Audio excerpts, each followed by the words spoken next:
प्यारे दोस्तों, अस्सलाम वालेकुम। उम्मीद करता हूँ सब भाई खैरियत से होंगे। तो जो भाई हमारे यूट्यूब चैनल पर नए हैं तो उनसे गुजारिश है कि हमारे यूट्यूब चैनल को सब्सक्राइब कर दें और बेल आइकन को दबाना बिल्कुल ही ना भूलें। तो चलिए आज हम एक और नई इन्फॉर्मेशन आपके लिए हैं और आप तक शेयर करना चाहता हूँ मैं। तो चलिए वीडियो को स्टार्ट करते हैं। ये आज हम बना रहे हैं 4 ट्रांजिस्टर एम्पलीफायर और ये आपको टेस्ट भी कराएंगे।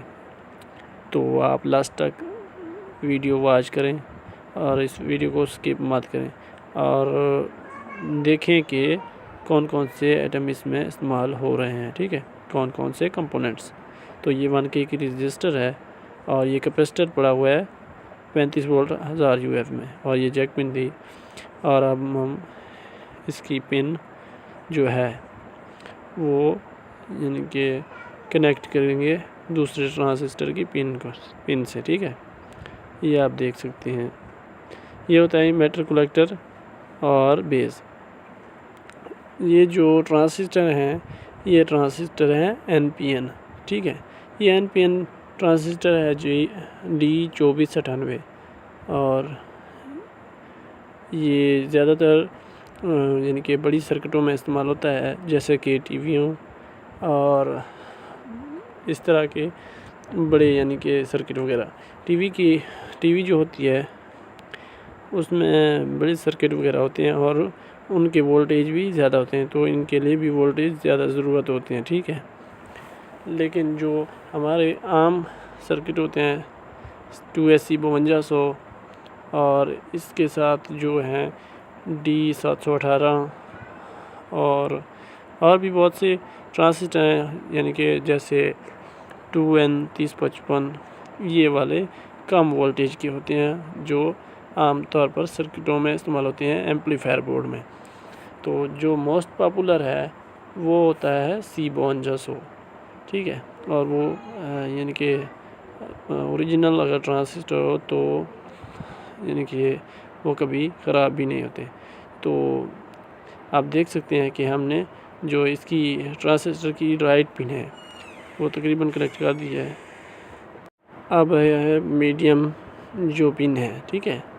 इसमें मीडियम बेस भी हो सकता है, ठीक है, और कलेक्टर भी, लेकिन इसमें ये जो मीडियम है वो है बेस। अब बेस को बेस के साथ कनेक्ट करेंगे और ये जो 4 ट्रांजिस्टर हैं ये तकरीबन सारे के सारे ही इसके साथ कनेक्ट करने हैं हमने, ठीक है।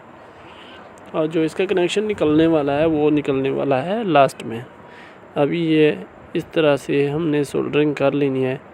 अब हम फ़िलहाल बेस तो नहीं लगा रहे इसकी, यानी कि जो इमीटर है वो लगा रहे हैं।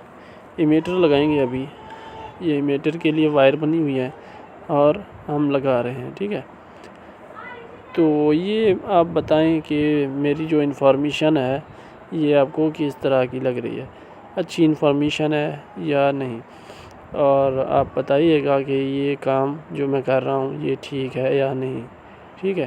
तो ये जो एम्पलीफायर बनाने का तरीका है ना वो आप यानी कि डायग्राम से सीख सकते हैं, जिस तरह से मैं सीख रहा हूँ, ठीक है। सीख भी रहा हूँ लेकिन आपको भी बता रहा हूँ कि इस तरह से काम हो रहा है, ठीक है। तो अभी हम लगा रहे हैं 3rd वायर जो कि मीडियम पिन के लिए है। अब मीडियम को मीडियम के साथ कनेक्ट कर रहे हैं। इसके बाद हम लगाएंगे कैपेसिटर और 1K की रजिस्टर, वो भी आपको बताएंगे कि कहाँ कहाँ से कनेक्ट करनी है, ठीक है। तो अब हम पहले इनको अलग कर लेते हैं ताकि ये आपस में ना लगें, ठीक है। ये लगाने के बाद अब हम लगाएंगे कैपेसिटर। ये हम कैपेसिटर के लिए बना रहे हैं, ठीक है। ये आप देख सकते हैं कि ये जो पिन है, ठीक है, पिन जो इमीटर के लिए है, ठीक है। इमीटर वाली पिन लगानी है कैपेसिटर की पॉजिटिव साइड में।